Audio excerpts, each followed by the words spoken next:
Meteorologist Joe Lundberg. Friends, countrymen, tourists, and Ocalans, lend me your ears. Hey, speaking of ears, there is an opportunity for you to help feed and provide good maintenance, housing, and medical care for Marion County's rescued big cats, bears, monkeys, and other disabled or unreleasable wild and exotic animals. Take a tour on Wednesdays or Saturdays of the Endangered Animal Rescue Sanctuary. Call 352-266-2859. The Endangered Animal Rescue Sanctuary is affectionately known as EARS. All right. 75 degrees. Looks like we've got the normal afternoon rain, so just be prepared for that. And it's going to get hot again. Not as hot, I don't think we've had too many 3-digit days. Maybe some parts of the area, but in general, I think it's always been like peaking out at 90, 92, maybe. I don't know. Maybe I'm just remembering wrong. All right. William Ramputi is in the studio. He's an attorney. He has worked as a public defender and a prosecutor. He's the founder of the law office of William Ramputi, and he's a candidate for Marion County Court Judge Group 2.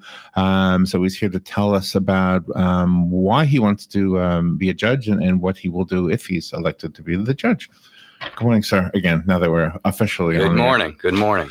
Yeah, and you've got to jury duty or jury selection duty. Is that what you call it? I do this morning. Yes, sir. 8 o'clock? Oh, my gosh. Is that as nerve-wracking for you as it is for us when we go? I still, even after 29 years of practice, I get pent-up energy. Really energy. And more than nerves, it's just energy. You get a big rush of adrenaline. Oh, wow. And do you do it like every Monday or so? How often do you do that? The courts here in Marion County, there are judges that have cases every Monday starting for jury selection. Unless it's a holiday, then they start on Tuesday of the week. Oh, right. So will things change? Like if you become elected as a judge, does that change your law practice? I would no longer be able to practice law. Oh, okay. That would be a conflict of interest. So you have to choose between one or the other. Oh, okay. So why are you choosing this? That's a great place to start. Well, ever since I became a lawyer in 1989, I had ambitions of becoming a judge, and I think there needs to be some changes in our county courts in the particular seat I'm running for. Tell us what changes you would like to see. Well, I think Marion County citizens are entitled to have a judge that is going to have the right temperament, that is going to listen to every individual and every case on its own merits, treat people with courtesy and dignity when they come into the courtrooms, and not have preconceived ideas or notions about what particular sentences should be. I think sometimes judges become too complacent after years on the bench. Is that right? Are sentences sometimes mandated to follow precedents? Like, do you have to look at how long other people's sentences were in that same type of crime? Well, there are some mandatory requirements under the law, Larry, that are legislated, and our judges are bound by those mandatory sentences. But for the most part, in county court case, you don't have the minimum mandatories like you're dealing with firearms and things of that nature, which would be in circuit court and felony offenses. But I think every individual comes to that courtroom with different experiences, different reasons why they're in that courtroom. And I think we've got to look at that along with the facts of each case, because each case is an independent case. Do the cases you see include juveniles? They do not. The only juvenile cases that a county court judge would see are traffic offenses. Oh, okay. Other than that, the juvenile cases are handled by a circuit court judge. Oh, my gosh. And you've seen your share of it from the attorney's point of view. So it's kind of like you've had a ringside seat as to what this job will entail, right? Absolutely. I've been practicing. I've had the great pleasure to practice in front of every judge in Marion County, and judges in other counties around the state. And I've seen some really great judges in my time. And I think that would help assist me in becoming the best judge for Marion County. What is the inside thing as far internally within you, that where you know when you need to be tough and when you should back off a little bit? One of the things, Larry, I think is important is really my upbringing. I was raised by two wonderful parents. They instilled in us great moral values, religious values, and a sense of right from wrong. Wow. That's a good thing to know, right? Sure. That's a wonderful thing to hear too, by the way, that you have great. Are they still alive, your parents? My mother is, yes. Your She's here. right? We lost my father in 95. Oh, okay. He was a police officer, a police chief, retired. Loved Marion County. We grew up in South Florida. And I have 3 big brothers, 2 of which lived here since the 70s. And they would come up and visit, and they fell in love with Marion County and wanted to retire here, and that's what they did. Is there anything that we as taxpayers need to consider when we're voting for a judge? Do you have any effect at all on how money is spent, I guess? Well, sure. To some degree, Larry, it costs taxpayers of Marion County about $60 a day to house an inmate. Wow. And when we're talking about misdemeanor cases, a lot of the Marion County courts, you see people from every aspect of life, every aspect of our community coming before the courts. And we deal with a lot of cases that are nonviolent cases. And when you have a nonviolent offender, we have some great diversion programs available to Marion County court judges. And I think they need to be utilized to their fullest potential, because it's given some of these individuals the tools they need to remain as productive members of the community rather than resorting to crime. And I think maybe some of that on nonviolent cases could be utilized a little bit more rather than housing people in the Marion County Jail. It's not working, Larry. I actually worked for the juvenile system when I was much younger, and did it for 7 years. So I kind of knew a little bit about that system, not from the legal perspective, but I would work with the kids like after or prior to them being sentenced, and also in some cases after they were sentenced. Okay. One of the sentencing alternatives was the ECAL E2 camp. I don't know if it's still out there or not.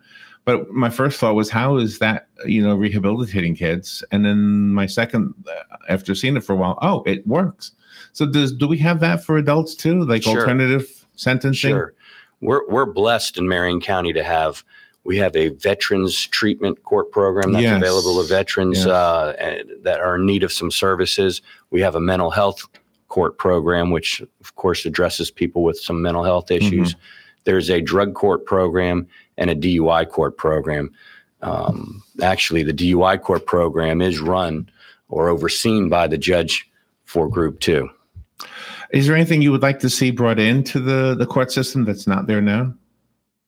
Any protocol or any system changes, anything? Well, like I said, I think one of the major things is let's get some of these people treatment so they can become productive in society. And we have a great ability to do that in those diversion programs. I think that's the best thing going right now for the county court judges. I know you have to go, so I want to give you a chance. I'll stop talking and give you a chance to kind of give a little presentation to the listeners and your potential voters.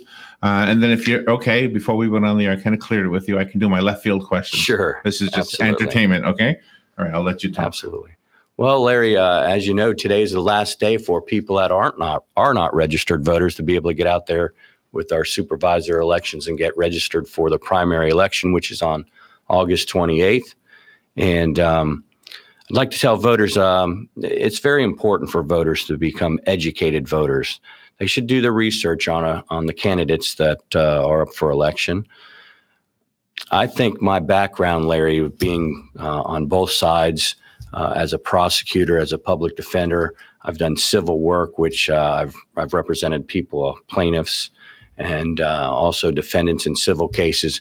I think it gives me the right tools. And I tell you, Larry, anybody that knows me will tell you, I think I have the right judicial temperament. And temperament's important to this position because it's the ability to not only communicate with people on with courtesy and respect, but also listen to people. It's important when people come before a court, they shouldn't be prejudged. You shouldn't read a book by its cover or by a charge. Every individual is different, Larry.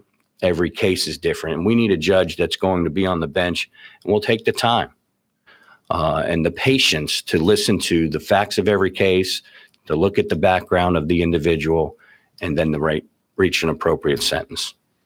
Do you have a website or a Facebook page, something set up where we can learn more? William Ramputi.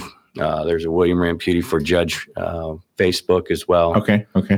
And it's williamramputi.com? It's williamramputi.com. Okay, excellent. All right, here's your left field questions. What was your first car? My first car was a Ford Mustang, Larry. You still have it? I do not. Do you wish you did? Well, it wasn't one of the collectible ones. Let me tell you, but I love the Ford Mustang. Yeah, it's a great vehicle. What was your first job? My first job was as a paper boy at 11 years old. Nice. There I went to work at 11 because I wanted to get a dirt bike, a motorcycle. I threw papers for the Hollywood Sun Tatler. Oh, nice. And last question. Is there anything right now left over in your fridge? There is, Larry. Probably some Chinese food like in everybody's fridge. William Ramputi, thank you for coming in, and good luck with everything, and come back. I really appreciate you having me. Thanks for the opportunity, Larry. And this video, by the way, will be up on YouTube probably right away because we're using it now in a different way than we used to, and I think it goes straight to the YouTube page. So we'll take a little break. We'll be right back. You are looking to work somewhere that treats employees like family, has a team atmosphere, and rewards your hard work. Does this sound like you?